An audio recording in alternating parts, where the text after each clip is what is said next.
오늘 교만과 심판에 대한 말씀을 우리에게 주신 겁니다. 제가 상징 그림을 하나 그리고 설명해 드리겠습니다. 찬송가 183장입니다.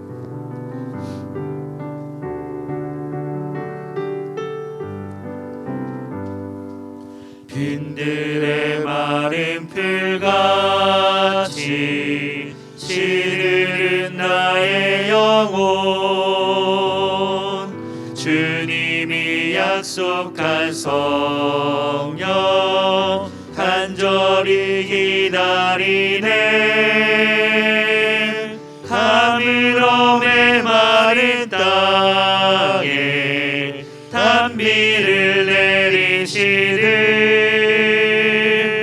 성령의 단비를 부어 새 생명 주옵소서. 오늘 열왕기하 14장은 사람이 얼마나 교만하면 하나님에게 손을 보실까 하는 그런 생각들을 많이 하게 돼. 역사는 지나가 보면 그 자기 인생을 이렇게 기록한 역사 기자들에 의해서 이제 역사가 이렇게 정리가 되잖아요. 다 역사라는 건 사실을 기록해 놓는 것이거든. 거짓말을 기록해 놓으면 나중에 그 후 세대에 가서 그건 거짓이었다 그렇게 기록해 나와요. 역사라는 거래요. 지금은 현재 의인인 사람이고 정의로운 사람일지라도 그 사람 지나고 나면 반대파 사람들이 또 볼 때 색다른 그런 기록을 하거든. 사람 인생 살아갈 때 이렇게 후회 없는 인생을 살 수는 없겠지만은, 그러나 가능하면 하나님을 잘 믿고 선하게 살고 착하게 살고 원수 없이 살고 화목하게 사는 그 사랑이 항상 사람 마음속엔 가득히 담아 있어야 돼요. 사랑이 없으면 실수가 계속 일어나게 돼요. 성경은 그래서 한마디로 사랑하며 살아는 거예요. 그게 사람의 본연의 속성이라는 거죠. 본연의 성품.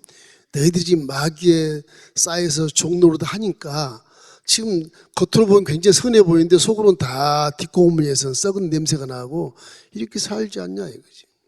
성경은 실제를 그대로 기록해 놓습니다. 왕 그러면 최고잖아요. 사람을 죽여도 되는 것이잖아요. 권세가 인간세에서는. 그죠? 하나님은 그렇게 그걸 원치 않아요. 하나님을 닮은 사람을 어떻게 사람이 사람을 죽이느냐. 그 살인이 있다. 그렇게 보는 것이거든요. 남유다, 북이스라엘, 이 나라의 그 형태가 우리나라가 똑같아가지고서 좀 설명하기가 우리나라를 꼭 설명한 것처럼 느껴져요. 남쪽 유다와 북쪽의 이스라엘 10지파하고 2지파뿐이 아닌데 하나님을 잘 믿고 하나님을 안 믿고 금송아지를 믿고 바알신을 믿고 아세라를 믿는 것이거든요. 근데 이 남과 북이요, 이 오므리 왕조에 들어와서 아합의 아버지가 왔을 때 이 북과 남이 상당히 좋은 친화적인 관계가 됐어요. 역사를 보면 이 여기 사마리아에 있던 이 오므리 왕조라 그래요. 왕조가 한 4대쯤 가는데 시돈 여기가 바알의 원산지예요. 바알. 이쪽이 바알의 원산지입니다. 여기 종교로 보면. 여기하고 이제 결국은 아들하고 딸하고 결혼을 시켜서 혼인동맹을 했거든요. 혼인을 맺어. 그 나라가 유시되잖아요. 이 오므리 왕조의 아합이 나라가 엄청나게 강하거든요. 당시에는 전쟁이 아주 능사라 인양반들이. 그래서 결국은 이 오므리 왕조가 이제 자기 아들 아합하고 이세벨하고 결혼을 시키고 이제 아합이 아합도 아버지를 닮아가지고서 아합 딸하고 요사밧 아들하고 또 혼인동맹을 맺어요. 그래서 또 혼인이 왜 그러느냐? 나라를 강성하게 만들어서 살려고. 워낙 이쪽이 지역이 예민한 곳이거든요. 뭐 크게 설명할 수는 없겠지만 애굽에서 이렇게 치고 올라오면 저쪽 지금의 터키 해쪽 속이 사는 곳인데 터키를 치려고 하면 이걸 또 통과를 해야 돼요. 이거 다 밟고 올라가야 돼요. 이쪽에 가면 이제 바벨론이 있어요. 바벨론. 지금은 아수르가 얘기가 있지만 여기가 이제 아람이 있습니다. 아람 이것이 가서 뭐가 되냐? 아수르 제국이 돼요. 아수르한테 먹혀가지고서 이게 아수르 제국이 돼버려요. 이제 바벨론이 있어요. 바벨론 제국이 제국. 이 바벨론 제국. 이 나중에 이 바벨론 쪽이 다 먹습니다. 이쪽 전체를 다 먹어서 이렇게 쳐들어와요. 애굽은 나중에 처음에 왔다가 또 나중에 뭐 다 망하지만 이쪽에 이제 결국에는 이제 나중에 와서는 이게 그리스라 그래. 그리스 제국이 이제 알렉산더 아시죠? 알렉산더 대왕 그러지요. 대왕. 요 대왕이 또 전체를 다 쓸어버리겠다 이렇게 해가지고 전부 다 쓸어요. 지중해 연안에 있는 모든 나라가 다 전부 다 알렉산더 대왕의 휘하에 다 들어와요. 이런 역사가 있어. 이 지역은 바다를 가운데 두고 계속 먹혀요. 계속 지겨운 전쟁을 해요. 한 2만 번 전쟁을 당했다고 그래요. 저 민족이 살아갈 곳이 없어요. 다른 데 갈 데도 없고. 이 세계에서 가장 고난을 많이 받은 민족, 땅도 가장 저주의 땅. 세상에 땅도 그런 땅이 없어요. 메마른 땅이 뭘 먹고 사는지를 모르겠어. 다 굶어 죽을 것 같은 느낌에, 기도하지 않으면, 누가 도와주지 않으면 다 죽을 것 같은 느낌이 이 중동 땅이에요. 중동 땅. 사우디아라비아도 마찬가지입니다. 아라비아도 사우디거든요. 여기도 엄청 덥거든요. 마찬가지. 이런 가운데 저 이스라엘과 남유다가 살아남는 게 참 신기하단 말이에요. 신기해. 그 저게 이제 북이스라엘 요아스 왕 아합의 손자입니다. 아합의 손자.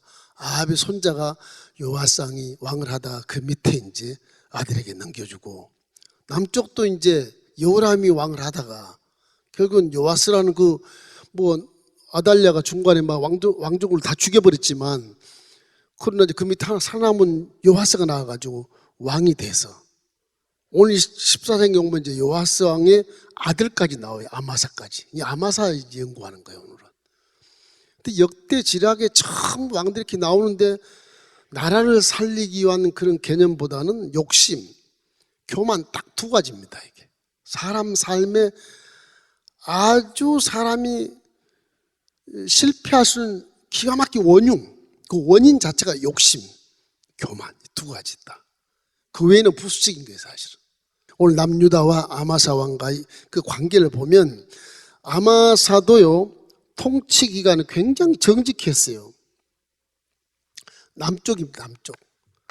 남유다 왕 아마사. 이거 이 사람 아주 정직했어요. 정직. 그 초기에는 굉장히 하나님께 칭찬을 많이 받아요. 이렇게 정직했던 사람이 나중에 교만이 딱 서는 그 과정을 이렇게 보면 우리도 그럴 때가 많을 것 같아요. 저 사람 25세 왕이 됐는데 29년을 통치합니다. 거의 30년을 통치해요.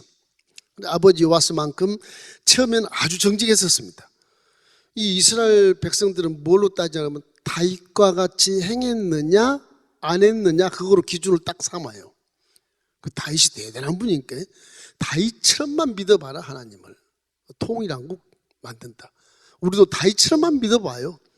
영혼이 잘되고 범사가, 그건 뭐 말할 것도 없고 하나님이 민족에 뛰어난 이름으로 높여주신다. 할렐루야. 다윗 왕처럼만 믿으면 신약시대에도 하나님이 그에게 아주 복을 퍼부어줄 겁니다. 아마. 그런 사람이 없어 그렇지. 이스라엘은 지금도 다윗을 기준에 딱 두고 있어. 이 국기, 그 나라 국기가 별이에 딱 다윗 별이었다. 다윗 별. 지금도 그러고 있어요. 다윗이 아주 위대한 왕 중에 왕이라는 것을 표시하면서, 그분은 왜 율법을 가장 잘 지켰다. 내 영혼아 야훼를 송축해라. 내 속에 있는 모든 것들아 야훼를 송축할지어다. 그러니까 이분은 신약시대 사람보다 더 신앙이 멋있어요. 우리 모든 세포까지 다, 창자까지 다 하나님을 송축해라. 그런 영성을 갖고 계신단 말이에요. 그런 거예요. 그래서 그 하나님의 평가 기준을 다윗에게 딱 보는 것입니다. 열왕기하 14장 3절에 이런 말씀이 있어요. 예루살렘 아마사가 야해 보시기에 정직 행하였으나 그의 조상 다윗과는 같지 아니하였으며, 정직한데 다윗과는 같지 아니한다 그러잖아요. 정직한데도 다윗과는 같지 않다, 그렇게 말씀을 하고 있어요. 이래서 다윗에게 딱 기준이 되어 있어요. 그러나 열왕기하 14장 5절 7절을 보면 아주 말씀대로 살아요. 읽겠습니다. 나의 나라가 그의 손에 굳게 섬에 그의 부왕을 죽인 신복들을 죽였으나 왕을 죽인 자의 자녀들은 죽이지 아니하였으니 이는 모세 율법책에 기록된 대로 함이라. 곧 야훼께서 명령하여 이르시기를 자녀로 말미암아 아버지를 죽이지 말 것이요 아버지로 말미암아 자녀를 죽이지 말 것이라.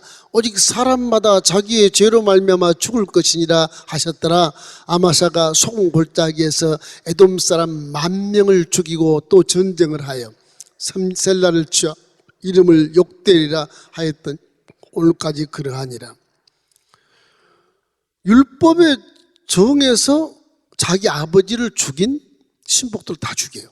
그리고 그 자녀들 안 죽여요. 우리나라 같으면 3족을 멸한다 그래서 깡그러 죽여버리는 경우가 있는데, 북쪽도 마찬가지입니다. 북이스라엘도 3족이 아니라 그냥 막 손자 손녀가 다 죽여버려요. 무시무시한 나라에, 이 금송아지 생긴 나라가.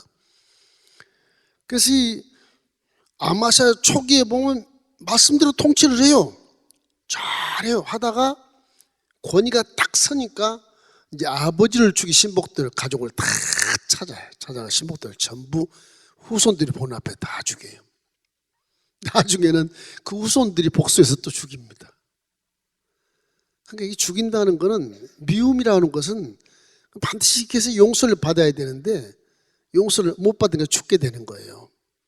항상 하나님은 공의로운 곳에서 꼭 그 용서를 받으면 대가가 필요한 거예요. 대가가. 그래서 회개하는 거예요. 하나님도 그래서 예수님을 받으셔야 우리 죄가 용서받는 것처럼 그렇게 되는 것입니다. 완전 범죄라는 게 없어요. 역사, 소돔의 역사는 지나가면 다 드러나게 돼 있거든. 다 드러나게 돼 있거든. 이렇기 때문에 사람이 사는 데 있어서 정말 인간관계에서 잘 해야 되는 것입니다. 아마사가 이렇게 왕권을 장악한 다음에 아버지를 살해한 신하들을 다 처형했어요. 그대로 지금 말씀대로 보세요. 처음에는 말씀대로 통치를 쫙 했잖아요. 그 하나님이 이제 에돔이라는 데를 전쟁을 하게 됐어요. 거기에서 말씀을 듣고 잘 통치하는 아마사에게 승리를 안겨주셔요. 열왕기하 14장 7절 우리 한번 읽어볼까요? 아마샤가 소금 골짜기에서 에돔 사람 10,000명을 죽이고 또 전쟁을 하여 셀라를 취하고 이름을 욕되리라 하였더니 오늘날까지 그러하니라. 에돔을 얘기하는 거예요. 에돔을 욕되리라 이름을 변경해가지고 이렇게 한 건데, 나중에 이게 우상 때문에 또 문제입니다. 우상을 가지고 들어와요. 또 전쟁을 했는데 취하니까 거기 문화를 또 이렇게 버릴 수가 없죠. 그 원주민들은 또 원주민들 문화를 이렇게 섬기다 보면 유다 민족도 가서 살다 보면 또 그 문화에 속에서 우상을 숭배하고 그렇게 돼버리거든요. 그런데 죄악이 또 들어오는 거예요. 점령한다고 좋지 않는 건데 점령하고 나니까 또 나중에 하나님이 싫어하는 그런 우상을 또 섬기게 돼. 그런데 저 에돔에 10,000명을 죽였다. 대단한 겁니다. 10,000명. 대단한 겁니다. 저게 30만을 데리고 와서 10,000명을 죽였다고 해도 대단한 거예요. 이스라엘은 합쳐봐야 군인이 딱 30만이에요. 30만. 이 당시에 그 정도밖에 안 돼요. 에돔에 승리했죠. 이 승리한 계가를 가지고 이제 아마샤가 교만이 들어와요. 교만이. 이제까지 내 선조들이 전부 호인동맹에서 화친조약을 맺어서 남북과 좋았지만 이제 내가 통일을 해봐야 되겠어. 막 이런 꿈을 아마샤가 꿉니다. 그래 막 객기를 부려요. 야 요아스야, 나하고 한번 만나서 전쟁하자. 막 그렇게 얘기해 이제. 그 요아스는 미소를 짓고 네가 전쟁해봤자 햇병아리가 전쟁해봤자 뭐 얼마나 잘하겠느냐. 넌 나한테 덤비들면 죽어. 그래 오지 마. 충고를 많이 하거든요. 근데도 남쪽에 있는 아마샤가 자기 딴에는 부왕의 억울함도 풀어주었겠다. 아 이때 내 기회다. 하나님 날 도와주셨으니까 내가 한번 통장국을 잃어버리다. 그런 생각을 가지고 이제 교만이 마음속에 싹 들어오게 되는 것입니다. 그래서 요아스가 충고를 합니다. 네가 지금 에돔과의 전쟁에서 그 업적을 과시하면서 교만한데 너 나하고 싸워봐야 상대가 안 된다. 우리 오므리 왕조가 지금 아직 남아있다고 해도 좀 쇠퇴했다 해도 너하고 상관이 안 돼. 오지 마. 이왕 선조들이 화평하게 지냈으니까 우리도 화평하게 지내자. 그런 마음으로 이제 요아스 왕이 이제 북쪽 요아스 왕이 이제 얘기를 하는 것입니다.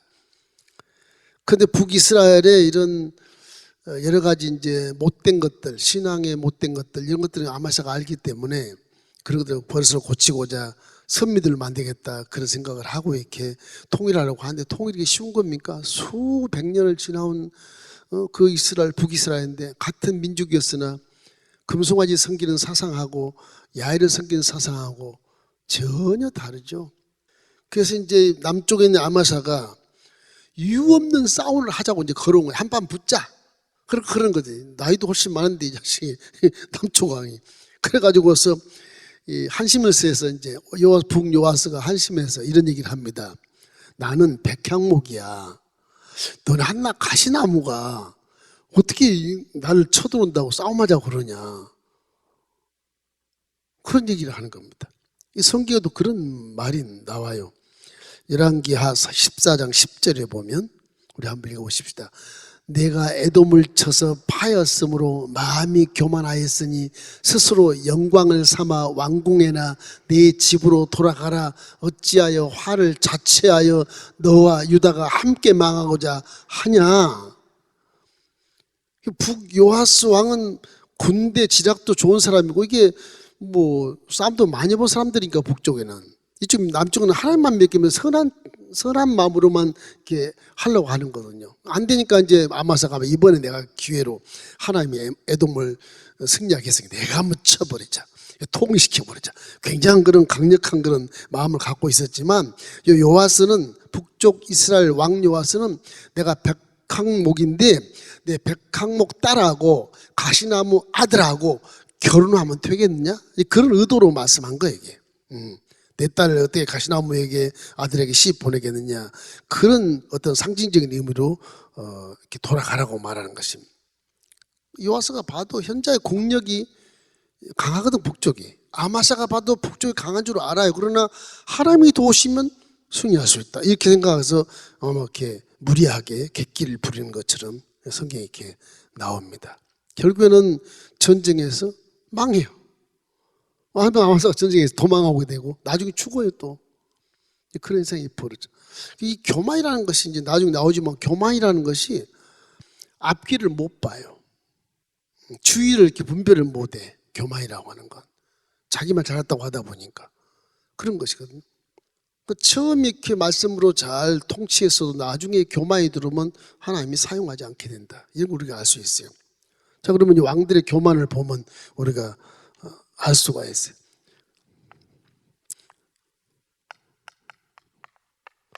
이 북이스라엘 왕이나 남이스라엘 왕이나 거의 다 교만 때문에 망하는데요. 거의 북은 거의 다 교만 아니라 악을 행하기 때문에 그냥 망하는 겁니다. 남쪽도 잘 하나님 믿다가 교만하니까 또 망해버렸거든요. 잠언서 4장 23절 말씀에 이런 말씀이 있어요. 무릇 지킬 만보다 더욱 내 마음을 지켜라. 생명이 그러니 이에서 남으니라.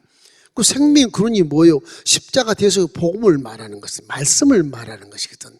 그 말씀대로 순종하는 것이 삶인데 말씀을 제껴놓고 내가 뭐 통일 한번 시켜보겠어. 이런 생각을 하다 보니까 실수를 저지르는 거죠. 어떻게 보면 말씀에 순종한 것은요, 아마샤 입장에서 보면 몸에 가시가 있어서 순종을 했어. 조건이 있어서. 그죠? 내가 구할 것, 내가 이길 것, 뭐 내가 가지고 싶은 것, 그것 때문에 말씀에 슬쩍 순종했다고 볼 수 있어요. 아버지 부왕을 죽이는 그놈 내가, 아버지 원수를 내가 갚으겠어. 그 가시잖아요, 가시. 가시니까 말씀에 이렇게 순종을 하게 돼요. 사람이 가시가 있어야 순종하지, 가시 없으면 내가 하는 거지 뭐 하나님 어디 있어. 그렇게 살잖아요. 그 사도 바울도 남의 병은 다 고쳐줘. 안수하면 병이 촉촉촉 나가고 귀신이 나가고 하는데 자기 병은 못 고치는 것도 사도가. 저 사람은 남의 병 고치면서 네 병이나 잘 고쳐라. 그러잖아요. 사도 바로 화가 나가지고 기도하잖아요. 3번이나 기도해요.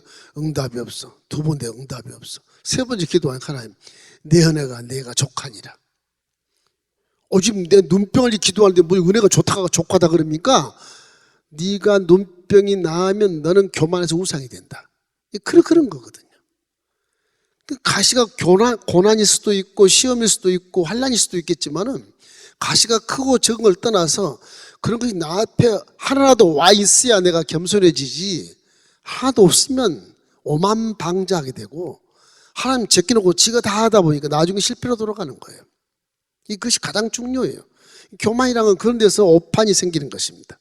그래서 이 아마샤가 몸에 가시가 있었을 때는 아버지를 죽이는 원수 가시, 에돔에 암덩어리 가시가 있을 때는 하나님의 말씀을 잘 들었어요. 원수하고 암덩어리가 싹 사라지니까 이제는 뭐 교만이 딱 들어와서 북이스라엘 상대도 안 되는데 한번 붙자, 이렇게 된 거예요.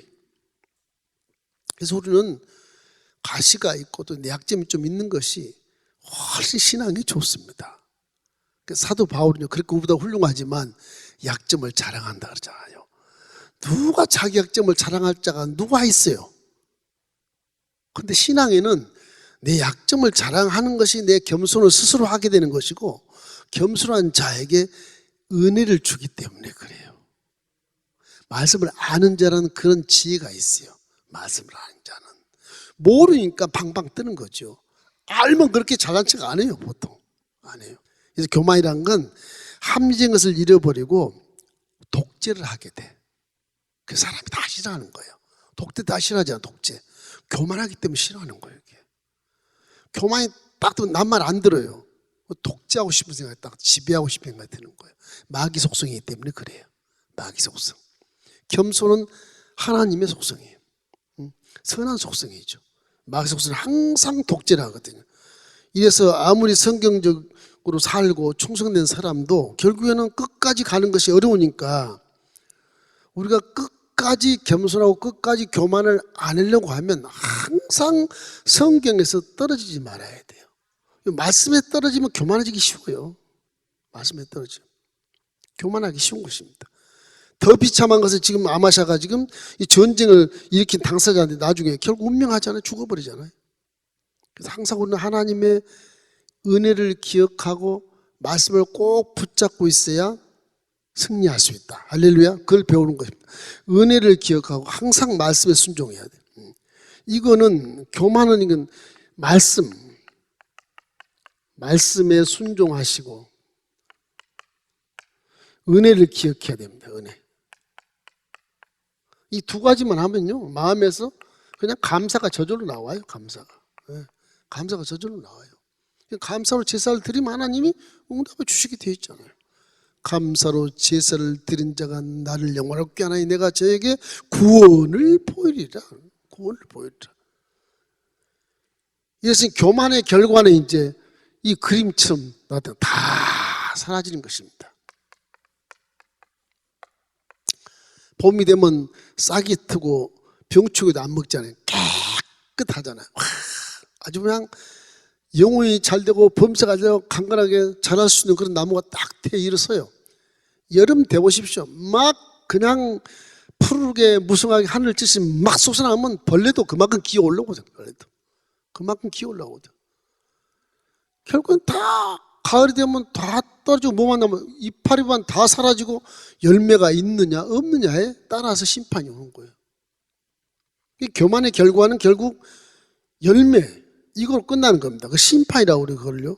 이 아마샤가 북이스라엘의 요아스의 말을 듣지 않고, 그때 가면 화친을 했으니까 왔다 갔다 할 수 있었는데 듣지 않고 적대시하니까 결국은 충고를 듣지 않고 고집을 부리니까 사태는 그냥 전쟁으로 돌입하게 되는 것이.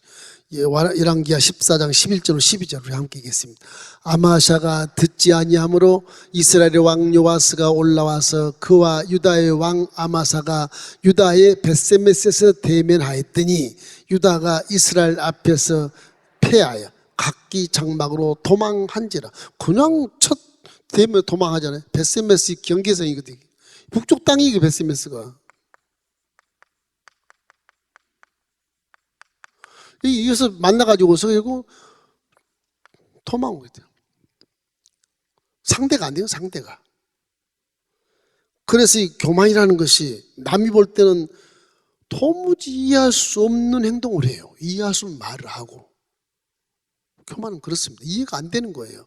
저 사람이 돌았나? 그 정도로 교만은 우리에게 의미를 부여해 주잖아요. 이렇게 무모한 전쟁을 일으켜서 결국 예루살렘이 능욕을 받고 그 신복들이 반란해서 자기도 죽고 그 고집부린 대가에 교만으로 고집부리면 결과는 그렇게 된다고 하는 것을 알 수 있는 것입니다. 열왕기하 14장 13절로 14절 함께 읽겠습니다. 이스라엘 왕 요아스가 베세메스에서 아하시아의 손자 요아스의 아들 유다 왕 아마샤를 사로잡고 예루살렘에 이르러 예루살렘 성벽을 에브라임 문에서부터 성 모퉁이 문까지 400규빗을 헐고 또 야외 성전과 왕궁 곳간에 있는 그 문과 모든 기명을 탈취하고 또 사람을 볼모로 잡고서 사마리아로 돌아갔더라. 꼭 바벨론에서 나중에 포로로 잡아가는 느낌과 똑같은 느부갓네살의 왕중에 있는 금은 기명들 다 탈취해 나가는. 북이스라엘에서 그렇게 남쪽을 탈취해버려요. 그래도 요아스가 다행한 것은 남쪽을 다 통일을 시키지 않고 그냥 올라간 게 참 신기해요. 신기해. 하나님의 역사겠지만 사마리아 다시 올라갔어요. 그래가지고 다 싣고. 그래서 나라 전체가 수렁에 빠지고 자신도 비참한 죽음을 당했다. 교만의 결과가 아니 그런 겁니다. 그러니까 하나님이 도와주면 이길 수 있겠지만 지금 착각을 하는 거죠. 착각을 하는 거죠. 이래서 남유다가 보기 좋게 금송아지 섬기는 북이스라엘에게 패배해가지고서 왕도 죽고 자신 운명이 그렇게 되어버렸죠. 교만 때문에.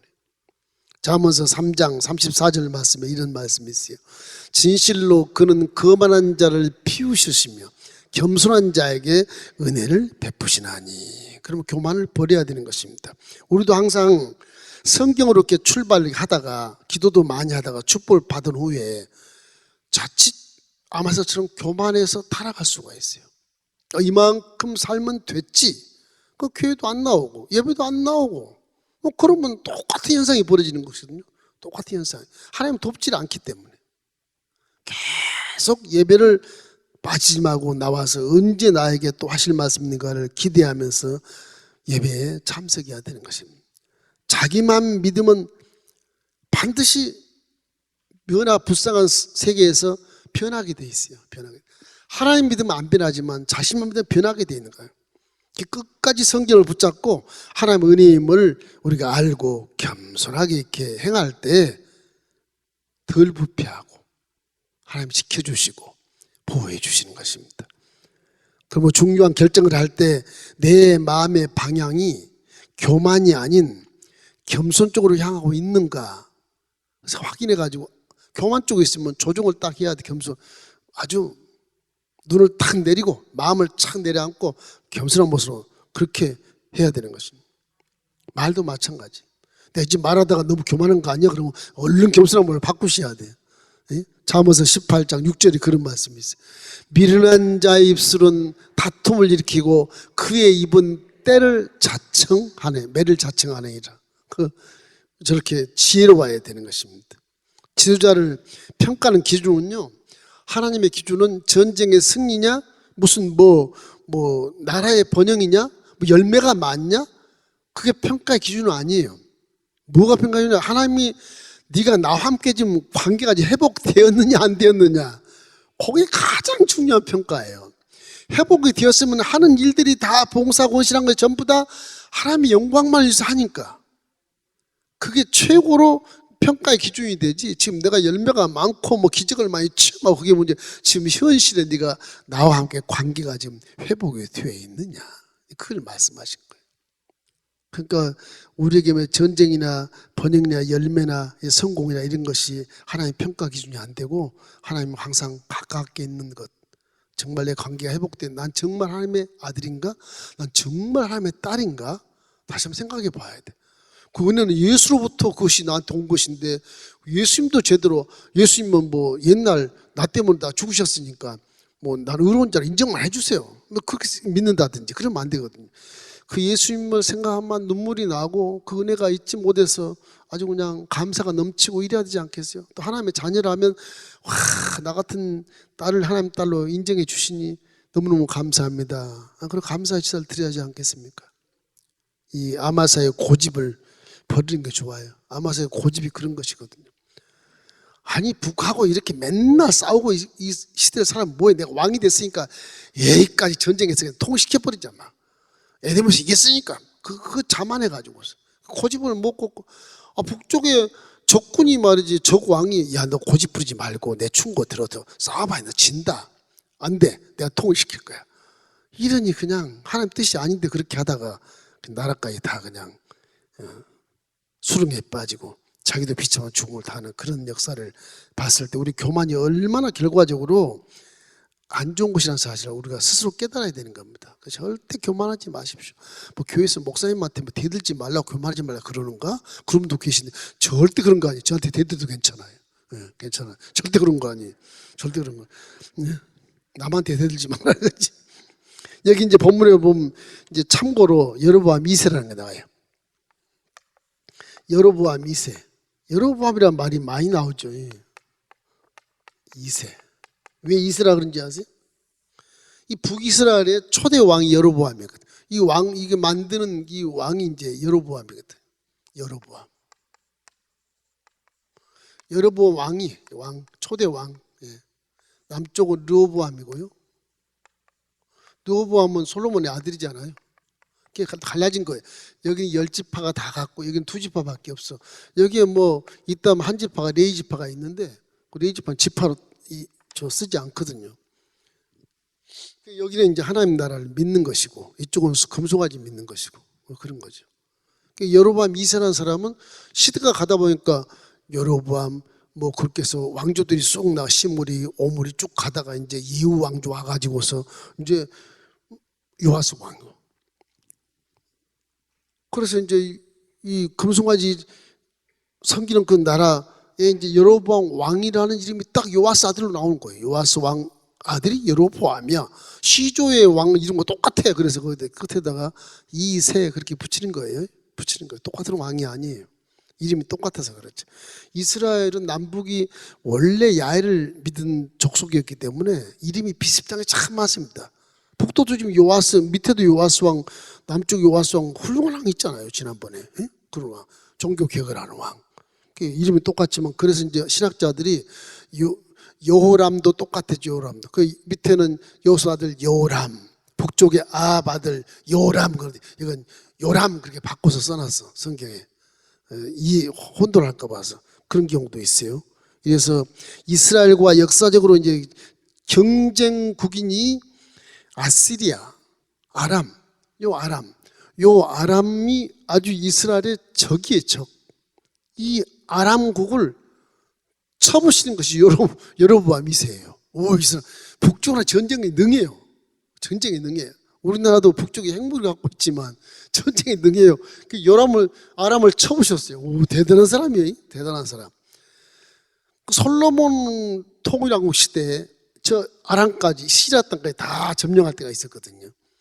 그래서 여로보암 2세가 북이스라엘은 굉장한 왕이에요. 아주. 솔로몬 전성 시대 땅 다 차지했다. 뭐 이런 그 칭호를 받을 만큼 칭찬이 자자해요. 여로보암 2세가. 그래서 경제적으로 뭐 정치적으로 아주 대단한 전성기를 이끄는 위대한 왕이 여로보암 2세입니다. 결국은 이렇게 왜 그런 현상이 벌어졌냐 그러면 이 아람 왕이 있을 때 아수르가 태어났어요. 아수르 왕이 아람을 쳐부시려고 막 전쟁할 때거든요. 그때 아람이 약해졌어요. 약해지니까 공격해서 뺏어온 거예요. 빼앗긴 땅을 뺏어온 거예요. 그래서 여로보암 2세가 아주 백성들한테 굉장히 칭찬을 받는 그런 통치를 하게 돼요. 아주 그 여러 지명을 이렇게 확장을 시켜가지고서 다윗 왕국의 그런 절정기 경계선까지 다 이렇게 다 쇄복시키는 위대한 왕이 북쪽이지만 그렇게 돼요. 이건 요나의 예언 때문에 그렇게 된 겁니다. 항상 하나님의 말씀은 역사에 척척 들어맞게 돼 있어요. 그 요나도 결국에는 한 780년 예수님 오기 전 780년 그때 이제 선지자인데 그때 호세아나 아모스도 그 시대의 사람이거든요. 미가는 조금 뒤에 전에 나오지만 이래서 거의 세 선지자가 이 당시에 있었는데 요나의 예언 속에 그런 말이 나왔었어요. 열왕기 하 본문에 나와 25절에 우리 한번 읽어보십시다. 이스라엘의 하나님 야훼께서 그의 종 가드 헤벨 아비떼의 아들 선지자 요나를 통하여 하신 말씀과 같이 여로보암이 이스라엘 영토를 회복하되 하맛역에서부터 아라바 바다까지 하였으니. 그러니까 하맛역이는 이 상 갈릴리 이쪽 시리아 쪽이거든요. 하맛역이. 여기서부터 이 아라바 바다는 이 사해 동편이에요. 사해 동편. 이거 쭉 전체까지 다 지금의 이 암몬 모압 쪽 있는 쪽까지 다 전부 확장하는 그런 놀라운 역사를 만들어냈다. 이것이 요나의 예언의 성취다. 그 가드 헤벨이라는 가드 헤벨은 그 스브론 지파의 그 갈릴리 호수 서쪽입니다. 거기에 있고요. 요나의 고향은 지금 신학자 얘기할 때는 나사렛에서 좀 가까운 곳에서 태어났다고 해요. 바로 그 지역입니다. 갈릴리 호수의 서쪽에. 여기 갈릴리 호수 있잖아요. 여기가 나사렛이 여기가 있어요. 나사렛이 이 정도 있어요. 예수님 태어난 곳, 자라신 곳, 나사렛. 태어난 곳은 베들레헴이고요. 베들레헴. 네. 이 나사렛에 가까운 곳이 요나의 고향이 고향. 가드헤벨도 여기 있어요. 가드헤벨도. 그 지명이 다 이렇게 정해져 있거든. 성경은 거짓말이 아니고 직접 지명을 다 이렇게 확인되어 있는 겁니다. 전부 다. 그래서 여로보암 시대 이스라엘이 강성할 수 있는 그런 그 이유는 하나님이 또 북이스라엘을 다 없애버릴까 한 마음은 있는 것 같은데 아직 하나님 입에서 나오는 말씀이 언약 때문에 없을 수가 없어요. 지금. 그래서 이 절대적인 그런 공경, 어려운 시험에 처한 이스라엘을 불쌍히 여기시고 도와주는 것입니다. 열왕기하 14장 26절 읽겠습니다. 이는 야훼께서 이스라엘의 고난이 심하여 매인자도 없고 노인자도 없고 이스라엘을 도울 자도 없음을 보시고 그 긍휼히 이들을 멸망시키지 않고 긍휼히 도와주는 것입니다. 하나님의 구원이 아직까지도 이스라엘을 멸망시키겠다고 하신 적이 없기 때문에 그래. 언약 때문에 그래. 언약 때문에. 그래서 아직은 망하지 않게 하시는 거예요. 그 신명기 역사관에 근거하면 그 27절 보면 다음 절 보면 이렇게 나왔습니다. 야훼께서 또 이스라엘의 이름을 천하에서 없이 하겠다고도 아니하셨으므로 요아스의 아들 여로보암의 손으로 구원하심이었더라. 아직은 없애겠다 그런 말을 하지 않았기 때문에 이스라엘 아직 봐주고 있는 거예요. 봐주고 있는 거예요. 그것이 나중에 하나님 어떻게 사용할지 하나님밖에 모르시죠. 이래서 여로보암의 능력이나 어떤 신복들의 수수 때문이 아니고 전쟁을 잘해서가 아니고 하나님의 어떤 무조건적인 그런 사랑을 우리에게 보여주는 것입니다. 무조건적인 사랑을. 그래서 정말로 하나님의 뜻이란 거는요, 왕이 이렇게 악행으로도 영향을 미칠 수 있을 것 같은데 다 하나님 말씀 안에서 행해지는 거예요. 역사가. 악한 왕이라도 뭐 악한 왕이 전쟁에 이겼어도 그건 하나님 말씀 안에서 이기는 것이지 말씀 밖에서 이길 수 없다. 그렇다면 우리 역사도 내 인생의 길도 다 하나님 안에 속해 있다니까. 그래서 하나님 말씀을 믿는 거예요. 속해 있잖아 믿을 이유가 전혀 없죠. 그렇지 않겠어요? 여러분의 인생이나 나라의 이 운명도 다 믿는 자 하나님의 창조주 손 안에 다 있다니까요. 믿습니까? 그래서 하나님 말씀을 그래서 믿는 거라는 거예요. 그래서 안 그러면 믿을 필요가 없잖아요. 그래서 믿는 거예요. 이사야 45장 21절 이런 말씀이 있어요. 너희는 알리며 진술하고 또 함께 의논하여 보라. 이 일을 옛부터 듣게 한 자가 누구냐? 이전부터 그것을 알게 한 자가 누구냐? 나 야훼가 아니냐? 나 외에 다른 신이 없나니 나는 공의를 행하며 구원을 베푸는 하나님이라. 나 외에 다른 신이 없느니라. 하나님 이사야 선지자가 예언할 때 다시 한번 하나님이 어떤 분이라는 것을 말씀해 주고 있는 거예요. 이제 곧 이사야가 나옵니다. 이제 시대 끝나면 또 700년 좀 가면 나옵니다. 25년 700년 좀 가면. 그래서 이 공의를 행하며 구원을 베푸신 하나님의 사실 항상 기억하고 이래서 이제 스가랴가 나오는데 이 아마세의 아들 스가랴 예후의 북의 요아스의 그 이제 아들 이제 스가랴 간다. 스가랴 예후에 이제 4대까지 하나님이 예언했던 그대로 해서 그 막을 딱 내립니다. 나중에 이제 또 다른 이제 왕조가 또 이렇게 등극해. 그 역사가 그렇게 돼 있어요. 그래서 하나님 평가 기준은 어떤 사람이나 업적이나 열매가 아니고 하나님은 신앙으로 평가하는데 하나님의 보시기에 선했냐 악했냐 그걸 심판하시는 겁니다. 항상 우리는 하나님과의 관계를 회복시키며 살아야만이 그게 진짜 신앙이다. 그래야 교만이 안 들어오고 항상 하나님과 함께 동행하는 그런 삶이 된다. 이래서 공의, 언약과 긍휼의 은혜 이것 때문에 사실은 언약과 십자가의 은혜 이것 때문에 우리가 지금 살고 있는 것을 믿으시기를 주의 이름으로 축원합니다. 항상 하나님 평가는 하나님과의 관계가 회복된 것이냐 안 회복된 것이냐 이게 평가하니까 지나간 세월 다 나쁜 짓 죄 다 회개 싹 해버리시고 이제 내가 하나님과 함께 관계가 회복되기를 원합니다. 그 십자가를 바라보고 다시 말씀에 순종하면 하나님 또 긍휼을 베푸셔서 이기게 하시고 좋은 일을 만나게 하시고 내 응답에도 응답해 주시는 것입니다.